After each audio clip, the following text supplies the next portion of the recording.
Hi hello ಎಲ್ಲರಿಗೂ ನಮಸ್ಕಾರ. ನಾನು ನಿಮ್ಮ ಕಾವ್ಯ. ಅಭಿವ್ಯಕ್ತಿ ಕಥಾಲೋಕಕ್ಕೆ ಸ್ವಾಗತ. ಶರದ್ ಋತು ಕಥೆಯ 50ನೇ ಅಧ್ಯಾಯವನ್ನು ಶುರು ಮಾಡೋಣ.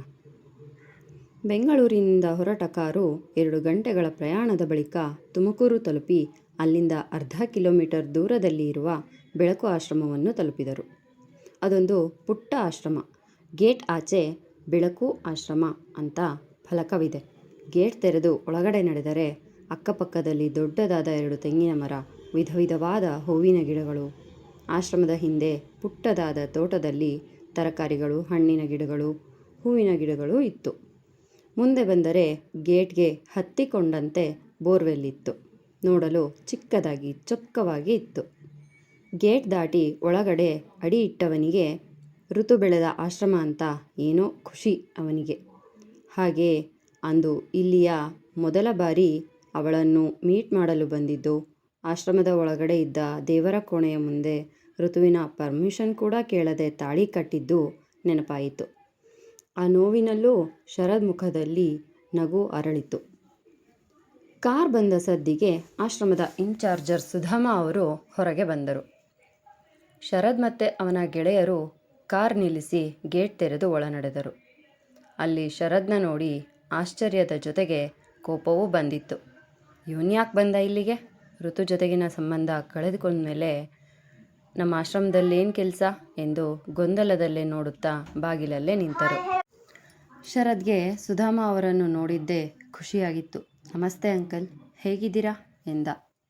ನನ್ನ ಯೋಗಕ್ಷೇಮ ವಿಚಾರಿಸೋ ಬದಲು ಇಲ್ಲಿಗೆ ಯಾಕೆ ಬಂದೆ ಅಂತ ಹೇಳು. ನಾನು ನೋಡು, ಋತು ಜೊತೆಗಿನ ಸಂಬಂಧ ಕಳೆದುಕೊಂಡ್ಮೇಲೆ ಇಲ್ಲೇನು ಕೆಲಸ ನಿನಗೆ ಎಂದರು ಕೋಪದಿಂದ ಅಸಮಾಧಾನ ತೋರುತ್ತಾ. ಅಂಕಲ್, ದಯವಿಟ್ಟು ನನ್ನನ್ನು ಕ್ಷಮಿಸಿ. ಏನೋ ಕೆಟ್ಟಗಳಿಗೆ ಚಿನ್ನಿನ ತಪ್ಪಾಗಿ ತಿಳಿದುಕೊಂಡು ಅವಳನ್ನು ಮನೆಯಿಂದ ಆಚೆ ಹಾಕಿಬಿಟ್ಟೆ. ಈಗ ನನಗೆ ಗೊತ್ತಾಗಿದೆ ನಡೆದಿದ್ರಲ್ಲಿ ಅವಳದ್ದೇನೂ ತಪ್ಪಿಲ್ಲ ಅಂತ. ಅದಕ್ಕೆ ಅವಳ ಕಾಲಿಗೆ ಬಿದ್ದಾದರೂ ಸರಿ ನನ್ನನ್ನು ಕ್ಷಮಿಸಿ ನನಗೊಂದು ಅವಕಾಶ ಕೊಡು ಅಂತ ಕೇಳೋಕ್ಕೆ ಬಂದಿದ್ದೀನಿ ಎಂದ ಶರದ್. ಋತು ಇಲ್ಲಿಲ್ಲ. ಅವಳು ಶಿವಮೊಗ್ಗದಲ್ಲಿ ರಾಥೋಡ್ ಕಂಪ್ನಿಯಲ್ಲಿ ಕೆಲಸ ಮಾಡ್ತಾ ಅಲ್ಲೇ PGಯಲ್ಲಿದ್ದಾಳೆ ಎಂದರೆ, ಅಂಕಲ್ ಏನು ಹೇಳ್ತಿದ್ದೀರಾ ನೀವು? ಋತು ಇಲ್ಲಿಲ್ವಾ ಎಂದ ಶರದ್. ಋತು ಆಶ್ರಮದಲ್ಲಿ ಇಲ್ಲ ಎಂದು ಕೇಳಿ ಎಲ್ಲರಿಗೂ ಆಶ್ಚರ್ಯದ ಜೊತೆಗೆ ಭಯವೂ ಆಯಿತು. ನಾವೆಲ್ಲ ಋತು ಇಲ್ಲೇ ಇರ್ತಾಳೆ ಅಂದ್ಕೊಂಡ್ವಿ ಎಂದ ಕಿರಣ್. ನಿಮಗೆ ಯಾರು ಹೇಳಿದರು ಋತು ಇಲ್ಲಿದ್ದಾಳೆ ಅಂತ ಎಂದರು ಸುಧಾಮ. ಅದು ಅಂಕಲ್ ಎಂದು ಶರದ್ ಹೇಳಲು ತಡವರಿಸುತ್ತಿದ್ದ. ತಕ್ಷಣ ಸುಧಾಕರ ಆಸ್ಪತ್ರೆಯಲ್ಲಿ ರೋಹಿಣಿ ಹೇಳಿದ ಎಲ್ಲ ವಿಷಯವನ್ನು ಹೇಳಿದ. ಅಯ್ಯೋ ದೇವ್ರೆ, ಪಾಪದ ಹುಡುಗಿಯದು. ತನಗೆ ಯಾರೂ ಇಲ್ಲ ಅಂತ ಗೊತ್ತಿದ್ರೂ ಆಶ್ರಮದಲ್ಲಿದ್ದ ಮಕ್ಕಳೆಲ್ಲ ತನ್ನವರೇ ಅಂದ್ಕೊಂಡು ತನಗಾದ ನೋವನ್ನು ಮರೆತು ಶಿವಮೊಗ್ಗಕ್ಕೆ ಹೋಗಿ ಕೆಲಸ ಮಾಡ್ತಾ ತಾನು ದುಡಿದ ತಿಂಗಳ ಸಂಬಳದಲ್ಲಿ ತನ್ನ ಖರ್ಚಿಗೆ ಬೇಕಾದಷ್ಟು ದುಡ್ಡು ಇಟ್ಕೊಂಡು ಮಿಕ್ಕಿದ್ದ ದುಡ್ಡೆಲ್ಲ ಆಶ್ರಮಕ್ಕೆ ಕೊಡ್ತಿದ್ಲು. 2 ತಿಂಗಳಿಗೋ 3 ತಿಂಗಳಿಗೋ ಒಂದು ಸಾರಿ ಬಂದು 2 ದಿನ ಇದ್ದು ಹೋಗ್ತಿದ್ಲು. ಆದರೆ ಯಾಕೋ ಈಗ 3 ತಿಂಗಳಾದರೂ ಆಶ್ರಮಕ್ಕೆ ಬಂದಿಲ್ಲ. ದಿನ ಕಾಲ್ ಮಾಡೋಳು, ಆದರೆ 15 ದಿನ ಆಗ್ತಾ ಬಂತು, ಒಂದು ಕಾಲ್ ಮಾಡಿಲ್ಲ. ನಾನು ಅಂದ್ಕೊಂಡೆ ಕೆಲಸ ಜಾಸ್ತಿ ಇರಬೇಕು, ಅದಕ್ಕೆ ಅವಳು ಬಂದಿರಲಿಕ್ಕಿಲ್ಲ ಅಂತ. ಮತ್ತೆ ಕಾಲ್ ಮಾಡಲಿಲ್ಲ. ಹೊಸ ಫೋನ್ ತೊಗೊಂಡ್ರೆ ಅವಳೇ ಕಾಲ್ ಮಾಡ್ತಾಳೆ ಅಂತ ಹೆಚ್ಚು ತಲೆ ಕೆಡಿಸ್ಕೊಳ್ದೆ ಸುಮ್ಮನಾದೆ ಎಂದರು ಸುಧಾಮ. ನೀವೇ ಕಾಲ್ ಮಾಡಿ ವಿಚಾರಿಸ್ಬೋದಿತ್ತಲ್ವಾ ಅಂಕಲ್ ಎಂದ ಸುಧಾಕರ್. ಮನಸ್ಸು ತಡಿದೆ ನಾನು ಕಾಲ್ ಮಾಡಿದ್ದೆ, ಆದರೆ ಅವಳ ಫೋನ್ ನಾಟ್ ರೀಚಬಲ್ ಅಂತ ಬರ್ತಿದೆ. ಲಾಸ್ಟ್ ಟೈಮ್ ಬಂದಾಗ ಅವಳ ಫೋನ್ ಯಾಕೋ ಪದೇ ಪದೇ ಸ್ಟ್ರಕ್ ಆಗ್ತಿದೆ, ಫೋನ್ ಚೇಂಜ್ ಮಾಡಬೇಕು ಅಂತ ಹೇಳ್ತಿದ್ಲು. ಅದಕ್ಕೆ ಬಹುಶಃ ಫೋನ್ ಕೆಟ್ಟಿರಬೇಕು. ಮೊದಲೇ ದುಡ್ಡೆಲ್ಲ ಆಶ್ರಮಕ್ಕಂತ ಕೊಟ್ಬಿಡ್ತಿದ್ಲು. ಸದ್ಯಕ್ಕೆ ಹೊಸ ಫೋನ್ ತಗೊಂಡಿರೋದಿಲ್ಲ ಅಂತ ಸುಮ್ಮನಾದೆ.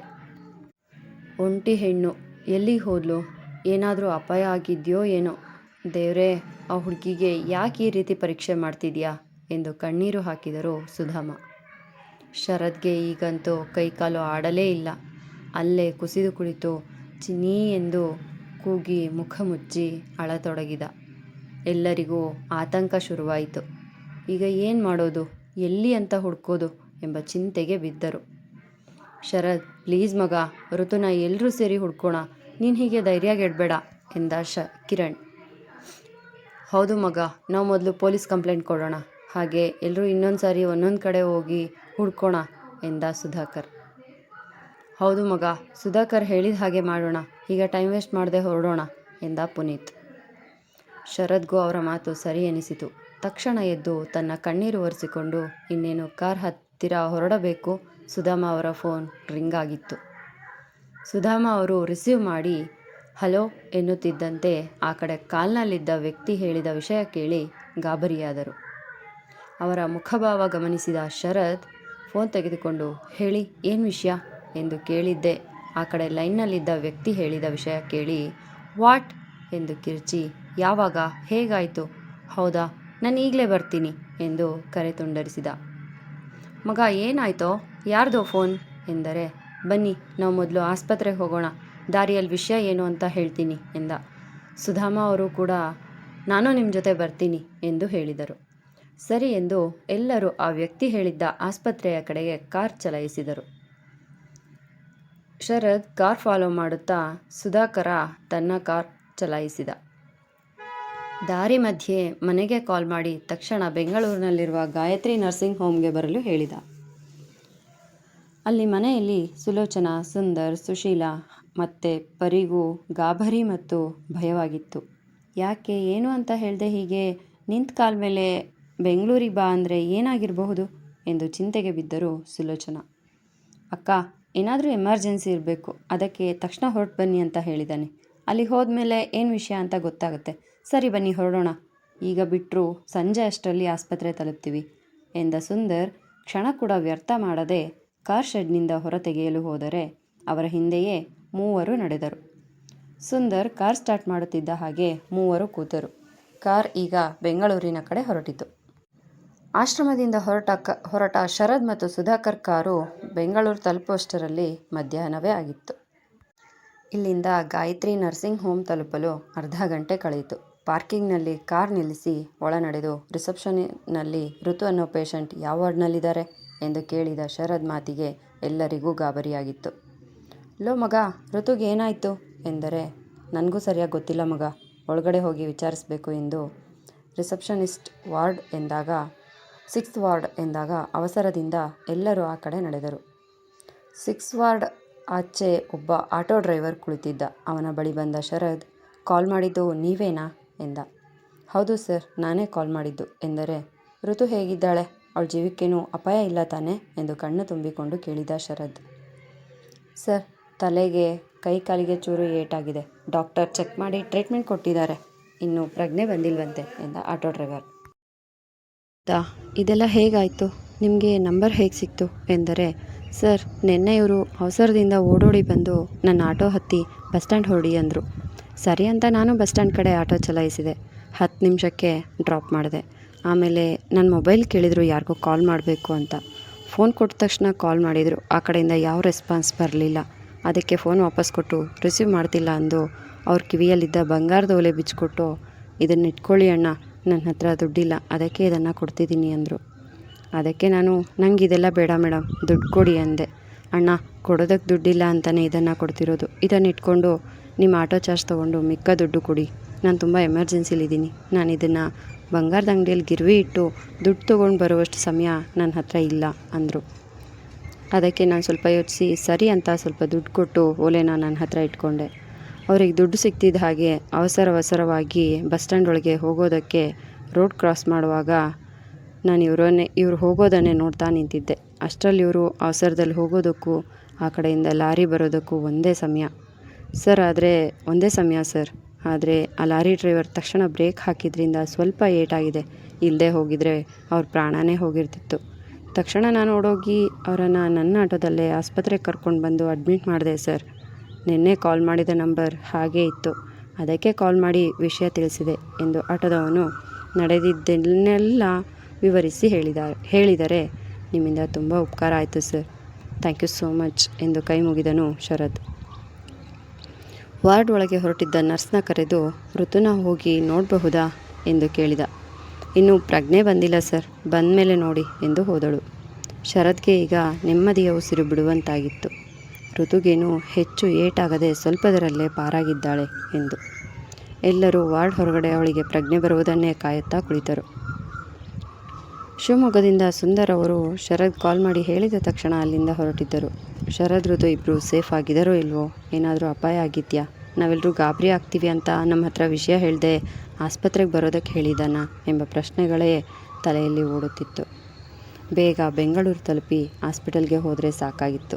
ಹಾಗಾಗಿ ತುಸು ಸ್ಪೀಡಾಗಿಯೇ ಕಾರ್ ಚಲಾಯಿಸಿದ್ದರು. ಅಂತೂ ಇಂತೂ ಬೆಂಗಳೂರು ತಲುಪುವಷ್ಟರಲ್ಲಿ ಸಂಜೆಯೇ ಆಗಿತ್ತು. ಆಸ್ಪತ್ರೆ ತಲುಪಿ ಶರದ್ಗೆ ಕಾಲ್ ಮಾಡಿದರು. ಅವನು ವಾರ್ಡ್ ನಂಬರ್ 6ಗೆ ಬನ್ನಿ ಎಂದು ಹೇಳಿದ. ಅದರಂತೆ 4 ವಾರ್ಡ್ಗೆ ಬಂದರು. ಶರದ್ಗೆ ಎಲ್ಲರನ್ನೂ ನೋಡಿ ಚೂರು ಸಮಾಧಾನವಾಗಿತ್ತು. ಶರದ್, ಏನಾಯಿತು? ಯಾಕಷ್ಟು ಅವಸರದಲ್ಲಿ ಆಸ್ಪತ್ರೆಗೆ ಬರೋದಕ್ಕೆ ಹೇಳಿದೆ? ಋತು ಎಲ್ಲಿ? ಅವಳಿಗೇನಾಯಿತು ಎಂಬ ಪ್ರಶ್ನೆಗಳನ್ನು ಕೇಳುತ್ತಿದ್ದ ಸುಂದರ್ ಅವರನ್ನು ತಬ್ಬಿ ಮಾವ ಎಂದು ಕಣ್ಣೀರು ಹಾಕಿದ. ಶರದ್, ಏನಾಯಿತೋ? ಯಾಕೋ ಅಳ್ತಿದ್ಯಾ ಎಂದರು ಸುಂದರ್, ಪರಿ ಮತ್ತು ಸುಶೀಲಾ ಅವರಿಗೆ ಆತಂಕವಾಗತೊಡಗಿತು. ಅಪ್ಪು, ಋತುಗೇನಾಯಿತು ಎಂದು ಗಾಬರಿಯಿಂದ ಸುಲೋಚನಾ ಅವರು ಕೇಳಿದರು. Sharad, please calm down. ನೀನು ಹೀಗೆ ಎಮೋಷ್ನಲ್ ಆದರೆ ಹೇಗೆ? ಅವ್ರಿಗೆ ಹೇಗೆ ಅರ್ಥ ಆಗಬೇಕು ಎಂದು ಅವನ ಬೆನ್ನು ನೇವರಿಸಿ ಸಮಾಧಾನಿಸಿದ ಕಿರಣ್.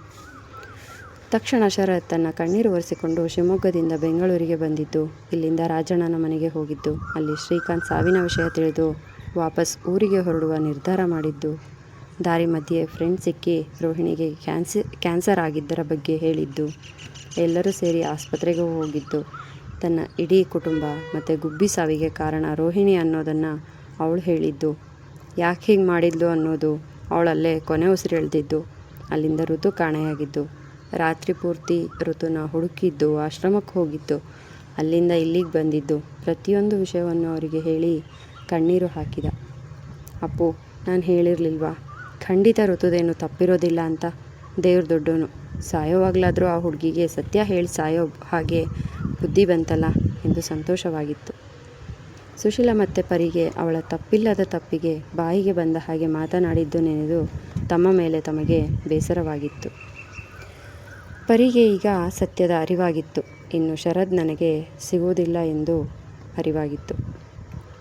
ಸುಂದರ್ಗೆ ತುಂಬಾ ಖುಷಿಯಾಗಿತ್ತು. ಅಂತೂ ಇಂತೂ ನಮ್ಮ ಋತು ಯಾವ ತಪ್ಪು ಮಾಡಿಲ್ಲ ಅಂತ ನಿನಗೆ ಗೊತ್ತಾಯ್ತಲ್ವಾ, ಒಳ್ಳೆಯದಾಯಿತು ಎಂದುಕೊಂಡರು. ಋತುಗೆ ಪ್ರಜ್ಞೆ ಬಂದಿತ್ತು. ನಿಧಾನವಾಗಿ ಕಣ್ಣು ಬಿಟ್ಟು ಸುತ್ತೆಲ್ಲ ನೋಡಿದಳು. ತಲೆ ನೋಯುತ್ತಿತ್ತು. ಕೈಕಾಲು ಕೂಡ ಪಕ್ಕದಲ್ಲಿ ಇದ್ದ ನರ್ಸ್ ಕಡೆ ತಿರುಗಿ, ನಾನು ಬದುಕಿದ್ದೀನಾ ಎಂದಳು. ಹ್ಞೂ ಮೇಡಮ್, ಯಾಕೆ ಹೇಗೆ ಕೇಳ್ತಿದ್ದೀರಾ ಎಂದರೆ, ನಿನ್ನೆ ಲಾರಿ ಬಂದು ನಾನು ಗುದ್ದಿದಾಗ ನಾನು ಬದುಕೋದೇ ಇಲ್ಲ ಅಂದ್ಕೊಂಡಿದ್ದೆ. ಹೌದು, ನನ್ನನ್ನು ಯಾರು ಆಸ್ಪತ್ರೆಗೆ ಅಡ್ಮಿಟ್ ಮಾಡಿದ್ದು ಎಂದಳು. ಯಾರೋ ಆಟೋ ಡ್ರೈವರ್ ಎಂದು ಹೇಳಿ ಹೊರಗೆ ಇದ್ದವರಿಗೆ ಋತುಗೆ ಪ್ರಜ್ಞೆ ಬಂದ ವಿಷಯ ತಿಳಿಸಲು ಹೋದಳು. ಹೊರಗೆ ಬಂದ ನರ್ಸ್ ಎಲ್ಲರನ್ನೂ ಕುರಿತು, ಪೇಷಂಟ್ಗೆ ಪ್ರಜ್ಞೆ ಬಂದಿದೆ ಎಂದು ಹೇಳಿ ಡಾಕ್ಟರ್ನ ಕರೆಯಲು ಹೋದಳು. ಎಲ್ಲರಿಗೂ ತುಂಬ ಖುಷಿಯಾಗಿತ್ತು. ಕ್ಷಣ ಕೂಡ ವ್ಯಯಿಸದೆ ವಾರ್ಡ್ ಒಳಗಡೆ ನಡೆದರು. ಋತು ನರ್ಸ್ ಸಹಾಯದಿಂದ ಬೆಡ್ಗೆ ಹೊರಗಿಕೊಂಡು ಕಣ್ಣು ಮುಚ್ಚಿ ಕುಳಿತಿದ್ದಳು. ಅವಳ ಕಣ್ಣ ತುದಿಯಿಂದ ಕಣ್ಣೀರು ಜಾರುತ್ತಿತ್ತು. ಶರದ್ ಋತುನ ನೋಡಿದ್ದೆ ಓಡಿ ಹೋಗಿ ಅವಳ ಪಾದದ ಬಳಿ ಕುಸಿದು ಕುಳಿತು ಕೈಗಳಿಂದ ಅವಳ ಪಾದಗಳನ್ನು ಹಿಡಿದು ಹಣೆ ಹಚ್ಚಿ, ಐಮ್ ಸಾರಿ ಇರ್ಚಿನಿ, I'm really very very sorry, ದಯವಿಟ್ಟು ನನ್ನ ಕ್ಷಮಿಸಿಬಿಡು ಎಂದು ಕಣ್ಣೀರು ಹಾಕಿದನು. ಋತು ಕಣ್ಣು ಬಿಟ್ಟು ನೋಡಿದಾಗ ಆಶ್ಚರ್ಯ ಆಗಿತ್ತು. ಶರದ್, ಏನು ಮಾಡ್ತಿದ್ಯಾ, ಬಿಡು ನನ್ನ ಕಾಲನ್ನು ಎಂದಳು. ಎಲ್ಲರೂ ಒಳಬರುತ್ತಿದ್ದ ಹಾಗೆ ಮೌನವಾಗಿ ಎದ್ದು ನಿಂತ. ಮನೆಯವರ ಜೊತೆ ಗೆಳೆಯರು ಅಲ್ಲಿಗೆ ಬಂದದ್ದು ನೋಡಿ ಇವರಿಗೆ ನಾನು ಆಸ್ಪತ್ರೆಯಲ್ಲಿ ಇದ್ದ ವಿಷಯ ಹೇಗೆ ಗೊತ್ತಾಯಿತು, ಯಾರು ಹೇಳಿದರು ಎಂದುಕೊಂಡವಳು ಶರದ್ ಕೈಯಿಂದ ತನ್ನ ಕಾಲು ಸರಿಸಿಕೊಳ್ಳಲು ನೋಡಿದಳು. ಆದ ಏಟಿಗೆ ಕಾಲು ಹಿಂದೆ ಸರಿಸಿಕೊಳ್ಳಲು ಆಗದೆ ನೋವಿಗೆ ಮುಖ ಕಿವುಚಿದಳು. ಸುಂದರ್ ಅವರು ಬಳಿ ಬಂದು ಅವಳ ತಲೆ ನೇವರಿಸಿ, ನಮ್ಮೆಲ್ಲರಿಗೂ ಸತ್ಯ ಗೊತ್ತಾಗಿದೆ ಪುಟ್ಟ ಎಂದರು. ಸುಲೋಚನಾ ಅವರು ಕೂಡ ಇನ್ನೊಂದು ಬದಿಗೆ ಬಂದು ಅವಳ ತಲೆ ನೇವರಿಸಿ, ಹೌದು ಋತು ಎಂದರು. ಸುಶೀಲ್ ಮತ್ತು ಪರಿ ಇಬ್ಬರು ಋತು ಹತ್ತಿರ ಬಂದು, ದಯವಿಟ್ಟು ನಮ್ಮನ್ನು ಕ್ಷಮಿಸ್ಬಿಡು, ಸತ್ಯ ಏನು ಅಂತ ಗೊತ್ತಿಲ್ಲದೆ ಕಂಡಿದ್ದು ಕೇಳಿದ್ದೇ ಸತ್ಯ ಅಂತ ನಂಬಿ ಬಾಯಿಗೆ ಬಂದಂತೆ ಮಾತಾಡಿ ನಿನ್ನ ಮನಸ್ಸಿಗೆ ತುಂಬ ನೋಯಿಸ್ಬಿಟ್ವಿ ಎಂದು ಇಬ್ಬರು ಕೈ ಮುಗಿದರು. ಮುಂದುವರಿಯುವುದು. ನಿಮ್ಮ ಅನಿಸಿಕೆ ಅಭಿಪ್ರಾಯಗಳನ್ನು ಕಮೆಂಟ್ ಮೂಲಕ ತಿಳಿಸಿ. ಧನ್ಯವಾದಗಳು.